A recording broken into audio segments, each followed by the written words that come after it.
And I looked, and there he was. And he broke out in the biggest smile. And it was just, like I was really scared. And I got total goosebumps thinking about it. No shit. I remember thinking I was scared to turn around and see him. But when I did, it was just this big smile and a feeling of peace just came over me. And we both just stared at him. And she said, Tommy, this is my guardian angel. He's here every time to protect me. Oh. And I was just about to say something, and all of a sudden, my grandmother walked into the room and opened up the doorway, and we both kind of went, ah! Because it scared the hell out of us. And we scared the hell out of my grandma because she heard us talking, so she walked in, and she said, what are you kids doing? Yeah. And I said, Nobody's guardian angels behind the door in the closet. And my grandmother was just like, ah. And she came into the room and she pulled the door and he was gone. Of course, yeah. But holy crap. But it's so freaky because it's so descriptive because both of you saw the same thing. You don't hear that rarely. And it's not like your typical guardian angel kind of scenario. I'm a guardian. Did I say garden? Sure. Garden? Yeah. You know what I mean? We knew what you meant. Yeah. No, but you know what I mean? Yeah. It's not like cloak and winged kind of thing, right? Exactly. Yeah. It was a black man wearing this wide-lapelled 70s style tuxedo. And he had the big tight afro, and the hat sat on the afro. Nice. And the fro went up, and it was top. He was so handsome and beautiful, and just this awesome smile on his face. Right. Huh. And I was just dumbfounded. Huh. And she talked about him throughout her childhood. She did, Yeah. And, is your sister still with us, or is she... Oh, no, she passed away when she was 21, when I was 18, in a car accident. Right. Oh, shit. Yeah, she actually... Yeah, I remember that now. I'm sorry, I forgot. So she actually foretold her car accident that it was going to happen. Oh, really? Yeah, really sad. Wow. But yeah, it was right up until, the teenage years. She talked about seeing him on a regular basis. Was that the first house you lived in? Yeah, very first one. Yeah. Interesting. Yeah. And had your grandmother lived in there for a long time? Before and after? Very long time. Okay. Interesting. I'm trying to think of some... To what? To Grandma. Oh, maybe. I don't know. Did your sister ever give him a name? Did she ever say what his name was, or did you ever? No. No way. If she did, I don't remember. Yeah. But I just remember his face. So I can kind of stare off and not focus on anything, and I can totally see his face right now. That's quite the impression, considering you're only 4, so that's pretty cool. Yeah. Very cool. And then you guys moved to Winnipeg, and then you lived on Horace. Yes. And how old? Go ahead. Sorry. How old would you have been at that point? Was it right after Steinbach? So 5 years old or something? Or? Yeah, about 5 years old. We moved there and I started elementary school at King George V. Oh, okay. And it was an awesome house, beautiful place. Yeah. Were you the only family in there at the time? Yeah, it was a single family house. Okay. All the houses around there were all just single families. Okay. Across the street, I think there was more of the multi-families that lived there, but ours, on our side of the street, were all single family units. And it was this massive, beautiful house with this massive veranda that ran around it and stuff. It was just incredible. Right. And how long did you guys live there for? Probably 7 or 8 years. Okay. All right. So I did some history research on the house. So I want to hear what you remember of experiences happening in that house. And I'm going to tell you some things that I found. Okay. If that makes sense. The first things that I remember is in our dining area in the kitchen, there was a back door that opened into the veranda, and then there was a door from the veranda that opened to the back stairs outside. We always left the veranda door open. Mm-hmm. And there was a screen door and then an inside door. Right. So sometimes you'd hear the click, click, and it was like the wind would push the back door open. Right. And even though I could swear, if I was the last one in, I'd be pushing the door until it clicked and locked closed. Yeah. It would still click, click, and it would open up. And sometimes my mom would say, "Come in, you're welcome." As we were sitting down, and it would happen when we were sitting down to eat dinner. Oh, yeah. It would never happen in the middle of the afternoon or the middle of the night, nothing like that. It would happen when we were sitting down to eat. It's like somebody's coming home for supper. Mm-hmm. Exactly. Mm-hmm. So one day, I was sitting in my dad's spot. My dad was working. So I was directly across from it, and it opened up, and my mom was serving dinner. She just looked at the door, and she said, "Come in, you're welcome." Mm-hmm. And my brother Bailey shut the door, mm-hmm. and I said, "Mom, why do you say that?" Right. And she said, "Well, I don't know if you've ever noticed, but there is a spirit of an old man that lives in this house with us." Oh. And I was like, "What are you talking about?" Mom.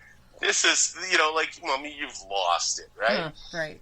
And she said, "No, I'm serious. Like, sometimes you'll feel like there's somebody else there. Mm-hmm. And then if you look at the corner of your eyes, you might see him standing beside the doorway or something watching you." Okay.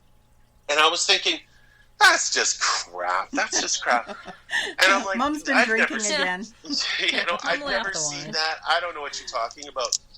But I looked to my left, and my brother Brad was white, like pale.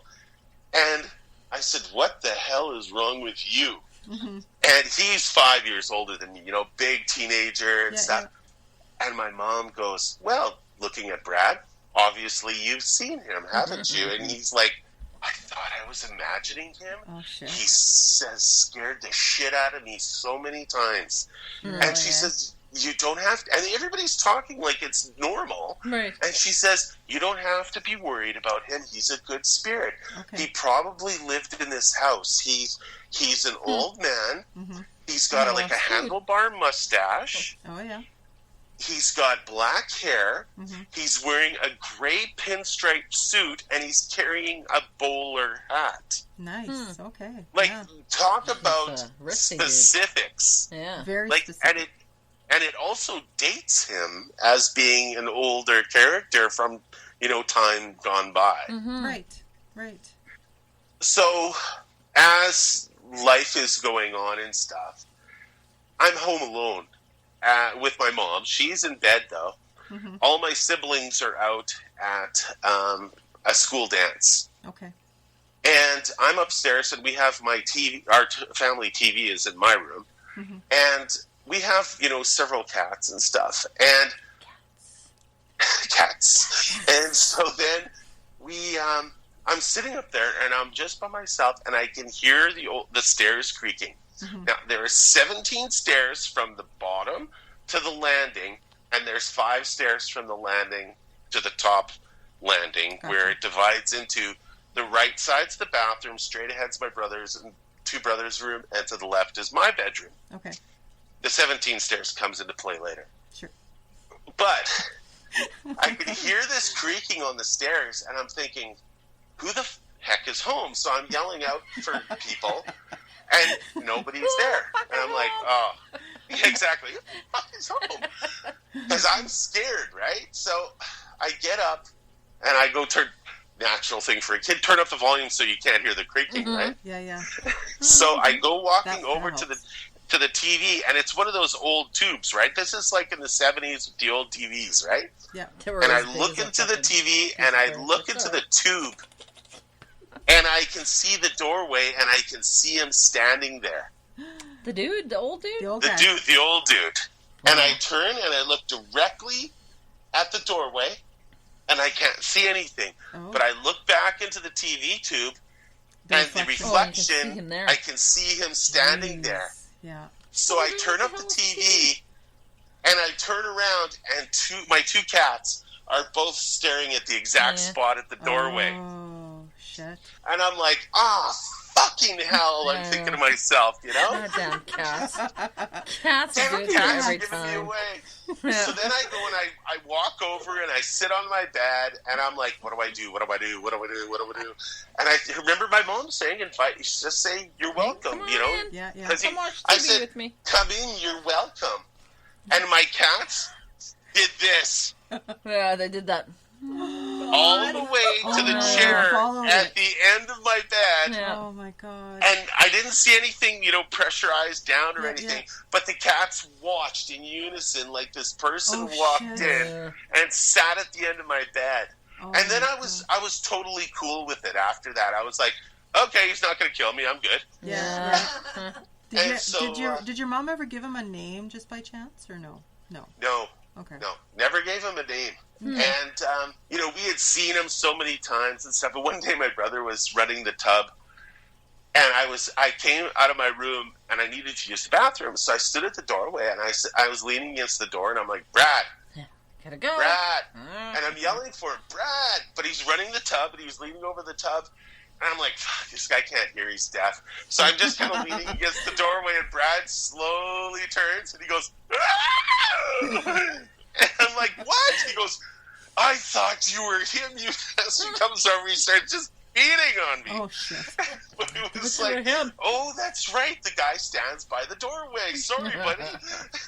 But it was like my brother, totally reacted negatively to him all the time. Right. Because he was just always in fear of this thing. Yeah. But anytime I saw him, I was always calm, cool, and collected, except once. Okay. We were sitting down to dinner, and I was talking about school and how I had this really good test mark. And my mom's like, oh, did you get to bring the test home? And I said, oh, yeah, it's upstairs with my stuff. Mm-hmm. I'll go get it. So I'm running up the stairs, and I always would run up the stairs with my hands and feet on the stairs like a kid would. And so I hit the landing, and I turned left, and I came up the stairs, and I was about to go into my room at the left, and all of a sudden I saw him, and he was between my brother and my bed, on the floor, on his hands and knees, on all fours. Oh my God! And I was like, what's he doing? The old man ghost was there, and I was like, what are you doing? Like, thinking to myself, what are you doing there? Yeah. And all of a sudden he rose up and he was like this. Oh. And he had the most contorted face of fear and pain, and he was holding his chest, and then he turned and he looked at me, and I went, and I jumped down to the landing, took 2 steps, jumped down the 15 remaining to the floor. I heard my ankle snap. Oh, shit. And I tried to run, and I couldn't. So I was crawling as hard as fast as I could, because I was mortified. I was terrified. I was screaming. Everybody came running, and they said, what's wrong? And I said, David Cuttawalchuk is upstairs. My friend, my brother's friend, David. I don't know why I picked his name out of the air, but everybody ran upstairs, and there was nobody up there. And they're like, there's nobody up there. What are you talking about? And I said, I saw him. And we went to the hospital. I got a cast. And then I refused. Is what you said. I refused to go upstairs to sleep. I was terrified to go upstairs. So I slept on the couch for like a week and a half or so until I finally got brave enough to go back upstairs. And I was just absolutely terrified. Now, I've seen him after this next story, and it really made sense to me after you hear this next part. I went over to my friend Sean's place. And his stepmom was remarried, and she was married to a guy named Wayne. And it was getting close to supper, and I was supposed to take off and be home for supper at 5. So I was just about to get ready, and Wayne came home from work, and he goes, oh, you know what? I'll just give you a ride. Sean, come on. So there was Wayne in the driver's seat. Right. There was Sean, and there was me in the front cab of his truck. And so he gets in, he starts it up, he pulls out, he goes, okay, where are we going? I said, 169 Horace Street. And he goes, what? What? I'm not going there. And I said, 169 Horace Street. He goes, oh, okay. And so he starts driving, and Sean's looking at him like, what's going on, Dad? Like, this is really weird. So he doesn't say a word during the entire drive, which is totally uncharacteristic for this guy, because he's a real gabber like me. And Sean and I weren't even